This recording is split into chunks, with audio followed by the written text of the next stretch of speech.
Hello, friends. Welcome to another in-engine Neverending Nightmares demo build. Why am I drawing a blank here? The new features for the 0.9 beta build.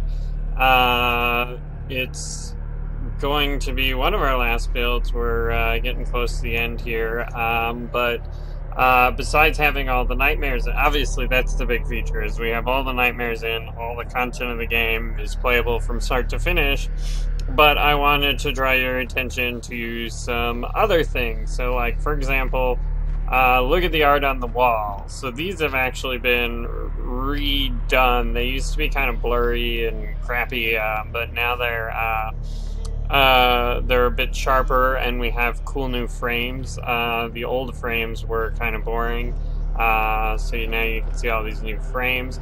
The idea is that, well, I guess not the idea, but basically what happened was those were some of the first art we had in the game, and the art style has come really far, and it didn't quite fit in. So another thing to look at is this table. So this table has been redrawn and looks a lot better.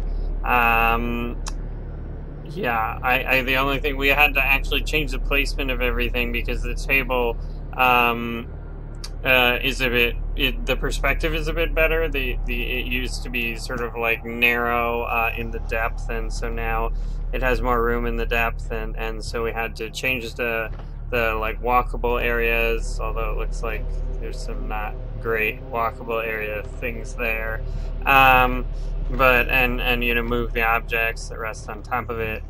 So basically, you know, a lot of the art from the original Kickstarter demo is all going away, and that's sort of what we're working on now, is getting rid of that and adding more interactions. And so you can see all these lovely new frames with a lot more detail, a lot more interesting, better looking than the previous frames, which are kind of embarrassing if you go back and look at them. So the other interesting change is difficult to demonstrate. I don't know. Well, let's see. I guess I can try and demonstrate it while I talk about it. So let's see here. Let me just skip worlds to like baby, one of the baby setups. Where are we? So, like, one of the things I noticed at PAX was that some people are getting stuck on this setup. This setup is not the easiest in the world. I mean, hopefully people can figure it out. Anyway, so what happened, and I think it actually was worse in the demo build, is that, you know, they're like, oh, maybe I can't go over here, and they backtrack to the previous setup. And so the previous setup is a lot closer. We cut out a lot of the rooms for the demo just to keep the time down, although arguably our demo may have been too long. It's like 15 or 20 minutes. So a lot of this stuff was cut out. And so I think this is, darn it, if you hold the super speed button, it's finicky. So what would happen is people would die on this first setup, and then they would actually wake up in the checkpoint for the first baby monsters. So they would essentially revert their progress and save at an earlier point. Now you're back at the second encounter, and so I'm hoping that this will sort of be a clue that you can, that you know, backtracking is not the right way. If you die and it puts you back further along, then that's good. And then also, I think at one point I lessened the number of times that you have to die to get this third cabinet in here.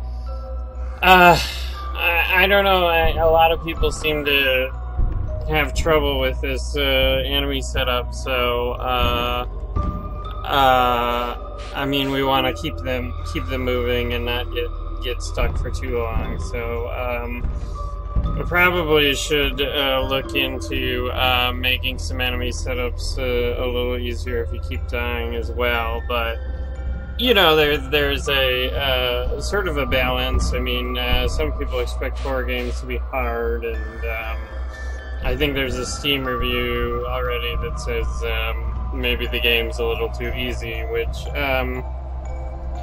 you know, is not the end of the world, and certainly it's meant to be easier rather than harder, but, I mean, it's a fine line, and I think it's sort of difficult because, you know, we're trying to keep the game, you know, interface and,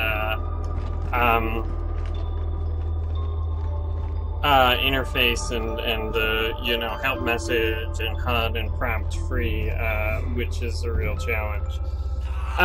So let's see, what else interesting is there to talk about? Obviously, I don't want to spoil the final level. I think it's the best in the game. It's my favorite anyway. I think we did a really good job with it, and I'm really happy how it turned out.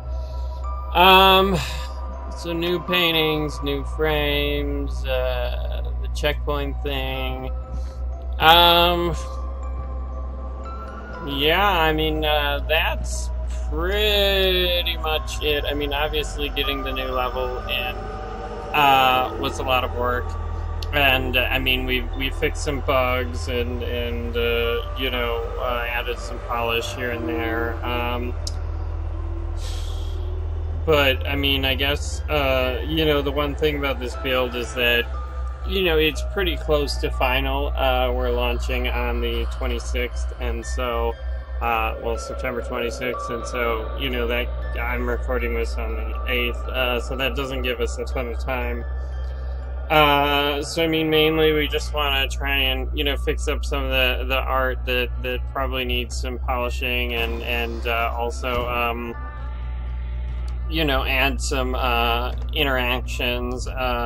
In particular, this level, Lost Child, I don't think has very many interactions. I mean, there's the closer look of the backer portrait somewhere around here, but you know, and you can go in the cabinets, but there's not, you know, like Insanity has a lot of things you can investigate and whatnot. So it definitely seems like could use some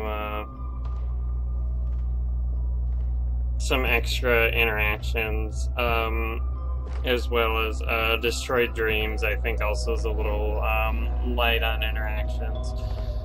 I mean, really, the entire game is light on interactions, but I think those are where we need the most work, and I mean, certainly we'll try and get as much stuff in as we can, but again, we're limited on time. So anyway, I think I'm running out of things to say. I hope you enjoy the new build, and yeah, I mean, I hope when you play the final game, you enjoy it. Certainly, it's been fun working on, and we hope we put together something really cool and special. So anyway, thanks for watching.